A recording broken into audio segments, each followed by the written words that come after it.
Tuisangana mbele Obonyo Wokili wa Mutavan'Ya Mwangangan'Ya Paul Mackenzie na ula ukukonanw'a na uwani wa ati make maana kithekani cha Shakahola niwavyaiya itheka nzeke ila syithiitwe iiweta mitandaoni cia kana Mutavan'Ya nunatiiwe ni Thayu Aineena na aandiki ma mauvoo ya Mombasa.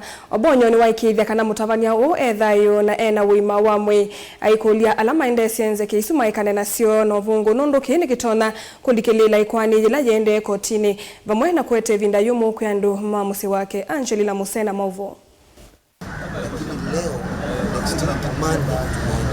Itino alivoti kwithwa syithiitwe mitandaoni iiweta kana Paul Mackenzie na ula ni mwisililo wa ikw'u andu mbee wa maana kithekani cha Shakahola kwithwa anatiiwe ni Thayu. Yuloya wa Mackenzie na esililo angi Obonyo ni wavuthisya ngewa iiweta kana Mackenzie ni muima. Just to dispel the rumors, Pastor Paul Mackenzie is very much alive and well. I think you as members of the Fourth Estate have been able to see him today. He is alive and well and he is of good health.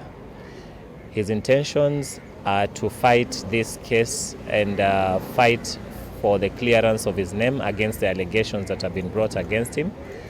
And we pray so much that nothing happens to him during the pendency of this case. And not only to him, also to the other accused persons.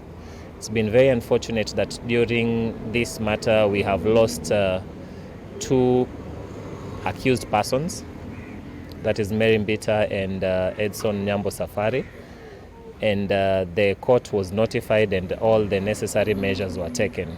Aineena na aandiki ma mauvoo Obonyo ni wakanya alama kunyaiikya mauvoo akwa kila ukuwetekana ni matonya ete wia kwiendwa ma esililo vala wa makuli ene nthi kuvuthisya mauvoo.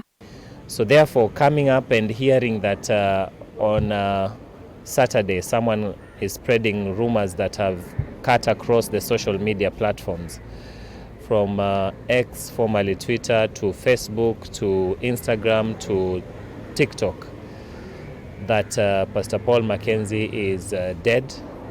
We do not understand why, but we can only read malice in the same. So to whoever is doing that, we are humbly praying that you stop and you consider the interest of the victims here who are children. You consider the interest of the general public who want to know the truth. You consider justice, which dictates that any matter that is in court should not be discussed on its merit out there. And you also consider the family of the accused persons, because these accused persons are still presumed innocent until proven otherwise. Ngino umeweta no kuovisi wa motoisi wa makwani mamwene the ODPP kukasa makwani alama ekumbilite esililo kana mavikie kumeso otuo kwa kila ukuwetekana ni maekalite kwa kilungu kiasa. Honorable Court gave its determinations in the better part of last week. We saw a total of 3 rulings that were issued on their questions of adjourning the matter. Because of the interest and the weight of the matter, this court deemed it fit to proceed so that justice can be served. But our learned colleagues, not happy with the decisions, they went to the High Court, and the High Court was able to grant them stay for 6 days.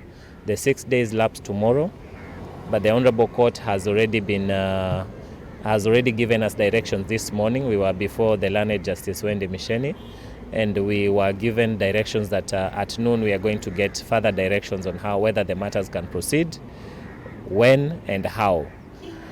But also to give credit to our learned colleagues, they are also seeking to determine how they can prosecute their matter in light of the financial crisis that they have.